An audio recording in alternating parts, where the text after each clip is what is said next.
Break के बाद एक बार सभी दर्शकों का एक बार फिर से अन्नदाता में स्वागत है। चलिए रुक करते हैं अगली कड़ी की ओर।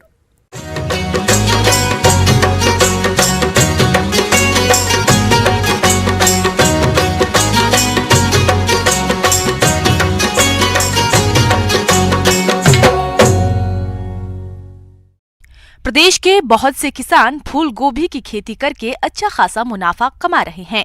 इसी के तहत आज हम आपको मिलवाने जा रहे हैं मध्य प्रदेश राज्य के भोपाल जिले के सफल किसान मिश्री लाल राजपूत से, जो 1 एकड़ क्षेत्र में फूल गोभी की खेती करके अच्छी खासी आमदनी कमा रहे हैं। तो चलिए जानते हैं इनकी सफलता की कहानी खुद उन्हीं की जुबानी।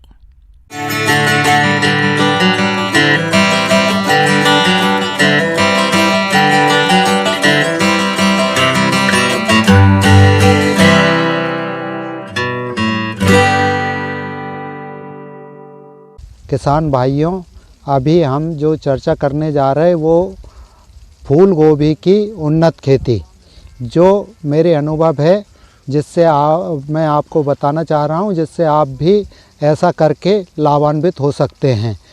तो ये जो फसल मैंने लगाई थी वो 22 सितंबर को मैंने रोप डाला था और 22 अक्टूबर को ये लगाई थी, ठीक ना। और अभी ये चालू हो गई है फसल।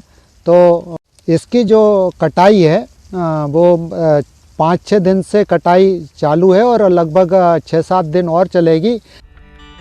किसान भाइयों, इस प्रगतिशील किसान ने फूल गोभी की खेती करके प्रति एकड़ खेत से कितना उत्पादन लिया और उस प्राप्त उत्पादन को बेचने पर मिली कुल आय में से कुल खर्च को घटाने पर इन्हें शुद्ध लाभ कितना प्राप्त हुआ, इसके बारे में जानकारी लेते हैं खुद इसी किसान से।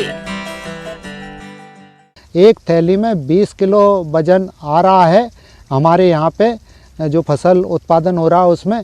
तो एवरेज 180 कुंटल फूल गोभी का उत्पादन होने का अनुमान है पूरा, और जिससे जो बिक्री हो रही है इस साल रेट कम होने से वो 6 से 8 रुपये भाव से बिक रही है गोभी। तो एक एवरेज यदि बात करें तो 7 रुपये किलो के हिसाब से 700 रुपये कुंटल की यदि बात करें तो कुल आय जो होने वाली है मुझे वो लगभग 1,26,000 रुपये आय होगी। और जो लागत है बीज, खाद, मजदूरी, कीटनाशक दवाई और भाड़ा सब करके हकाई जुताई लगभग 50,000 रुपये लागत आई है।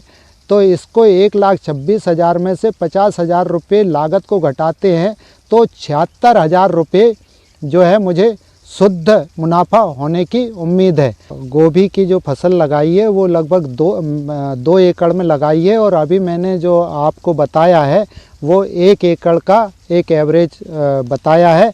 और अभी दूसरी वैरायटी भी मेरी अभी गोभी की लगी हुई है, जो मतलब लगभग फरवरी लास्ट में चालू होगी। इस प्रगतिशील किसान ने फूल गोभी की खेती से इतना अच्छा उत्पादन प्राप्त करने के लिए खेत की तैयारी और खाद उर्वरकों का प्रयोग करते हुए फूल गोभी की रुपाई से लेकर कटाई तक के सभी कार्यों को किस तरह से किया, इसकी जानकारी लेते हैं खुद इन्हीं से। तो जब फूल गोभी की खेती हम करते हैं तो सबसे पहले बीज का चयन करते हैं।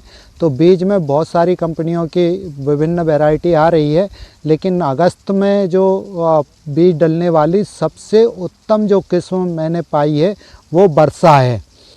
और बीज के बाद में हकाई जुताई अच्छे से कर लें और उसमें सुपर फास्फेट प्रति एकड़ 4 बोरी सुपर फास्फेट की डाल दें और 1 बोरी DAP की हकाई जुताई के समय पे ही डाल दें। 1 महीने में पौध तैयार हो जाती है। तो पौध तैयार होने के बाद में लगभग लाइन से लाइन की दूरी 1.5 फीट रखें और पौध से पौध की दूरी 1 फीट पर लाइन से लाइन कतार रस्सी डाल के लगा लें, या फिर ट्रैक्टर से नाली बना लेते हैं और उन नालियों में लगाते हैं, जिससे कि खुरपा चलाया जा सकता है और जिससे मजदूरों की बचत हो जाती है खुरपा चलाने से।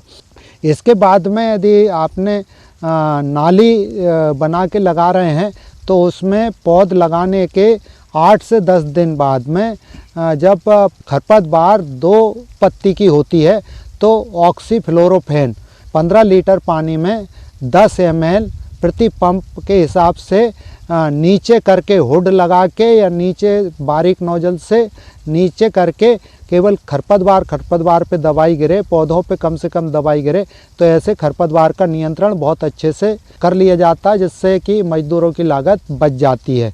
अभी जो मेरे द्वारा जो खरपतवार नियंत्रण किया गया उसमें कुरपा चलवाया पूरे में, और जो कुछ बच गए थे उससे मजदूरों से निकलवाया। जो निकला था खरपतवार उसको हमने बाहर मेड़ पे फेंकवा दिया था।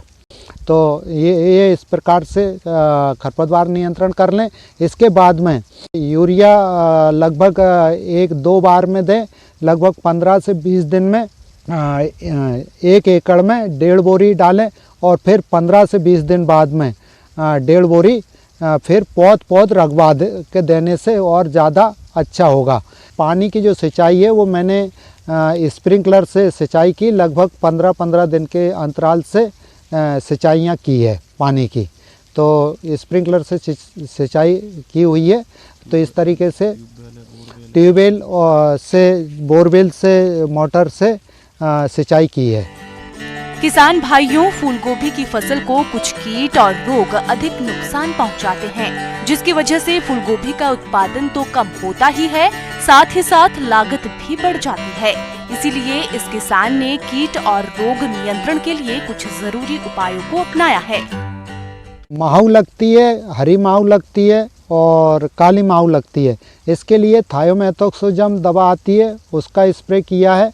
और इल्ली DBM और काली इल्ली, छिपकेदार इल्ली आती है बारिश में, जो रात को निकलती है और दिन को छुप जाती है।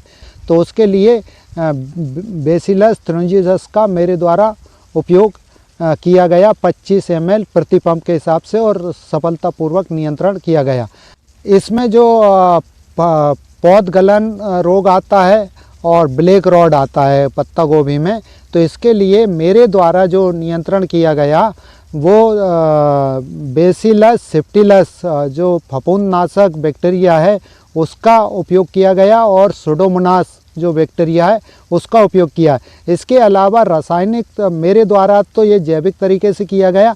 बाकी पहले जब ये चीज़ मेरे पास नहीं थी, तो इससे पहले मैं रासायनिक उसमें कार्बेंडोजाइम, मैनकोजेब, क्लोरोथायोनिल नाम से जो दवाई आती है उसका उपयोग करके मैं इसका नियंत्रण करता था।